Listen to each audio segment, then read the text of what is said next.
deixarme facer unha introducción dun par de minutos para poder entenderlo, porque ainda que pareza que é casual, que é moi bonito dicir que foi unha descoberta casual, non é así. Dentro do Instituto de Estudos Miñoráns, xente tanto da Xunta Reitora como xente vinculada a ela, socios e non socios, deseñamos hai varios anos que chamamos o proxecto ECUS. Ese proxecto ECUS é unha pata que é a pata administrativa, os problemas que hai co decreto equino, ten outro que é o estudo etnográfico, que está facendo sobre todo Xilberte, que é o valor que teñen os curros e todo o proceso de mantemento tanto dos séquilos, dos arranos, das burras do monte, no monte como os seus propietarios, os problemas que todo iso ten, estudar os curros, estudar todo o proceso que hai. Despois, a outra parte, a parte xenética, que teremos no prazo de varias semanas noticias sobre un proxecto de estudo que temos. Vimos agora ter unha reunión con David Posada, xenetista da Universidade de Vigo. Foi un segundo contacto con el. Agora hai que deseñar un proxecto que hai que estudar todos os séquidos da cornixa cantábrica, da parte atlántica, galega e portuguesa. E a cuarta parte dese banco é a parte arqueolóxica.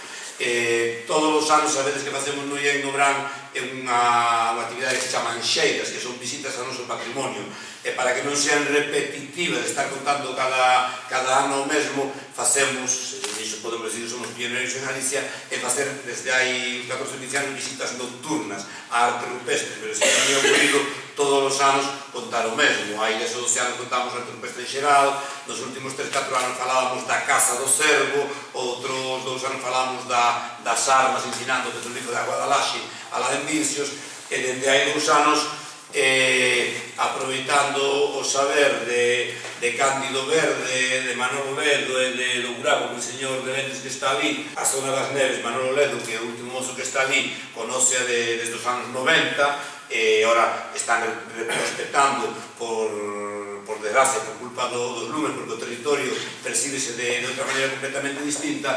Entón, a pregunta que lle fixemos a eles hai uns 2 anos é cantos petroglifos de équidos, de zoomorfos e de équidos conocedes na área que eles andan, que é a vacía do río Miño, pero moito en Portugal. Os últimos avances en arte rupestre, inda que non lle reconozan desde a universidade, que se fixeron foi coa prospección de Portugal e de Galicia, pero sobre todo de Portugal.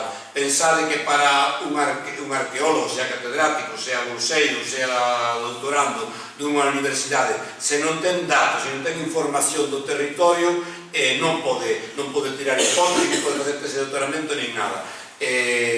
Sentado no despacho, os datos poden chegar bibliográficamente, pero non coñecendo o territorio. Entón, en cando nos puxemos a analizar desde esa zona que vos dixen, no norte de Portugal, chamamos o norte de Portugal ata a zona de Cardieros, en Viana, agora levan 2 ou 3 meses, do día 15 de outubro, se empezaron das 16 ou 20 e tantos, a andar pola zona daqui das neves. E cambiou cuantitativa e cualitativamente o que se coñece sobre a arqueoloxía e sobre a arte rupestre, sobre todo aquí nas neves. E podo vos contar a anécdota de que o ano pasado ardeu, como arde cíclicamente, a zona de Cardielos, un barrio que se chama Brea, ali en Viana do Castelo, e ali coñecíase un petrolífero con animais que apareceu cando se fixeron as prospeccións para cando se fixo a autoestrada que baixa ali, un petrolífero pegado ao valado da autoestrada. Pois foron para ali e descubriron 5 petrolíferos máis con zoomorfos con a mesma feitura.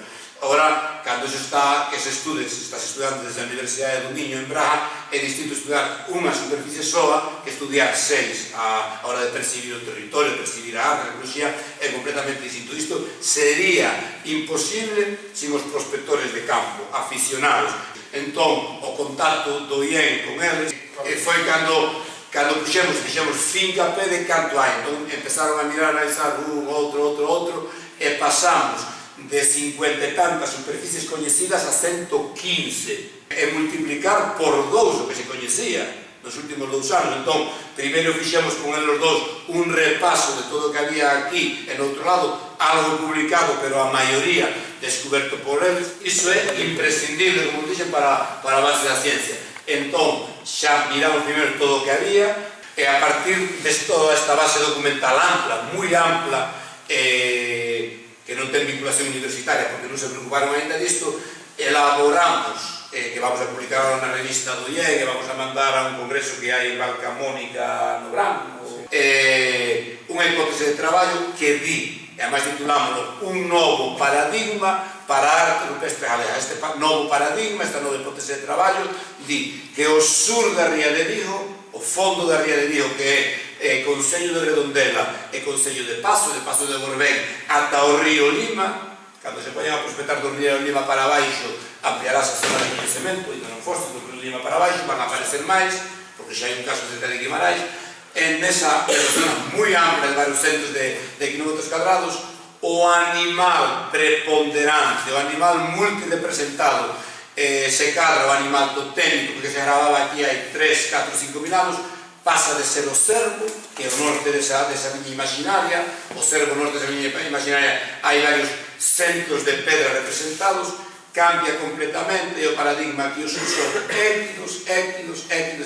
Temos nada máis que 12 pedras, 12 casos, con algún cervo, 1, 2, 7 que sean, e o resto son pedras con équidos, co mesmo comportamento iconográfico que hai ao norte. Se ao norte hai un cervo cunha lanza no lombo e ao lado hai un home montado a cabalo e hai dos cans axudándolle a cazar, ou hai un cervo caindo nunha trampa como pasa na Cova do Gato alá en Muros, que está un cervo caindo nunha rede, ese mesmo comportamento iconográfico hai no sur.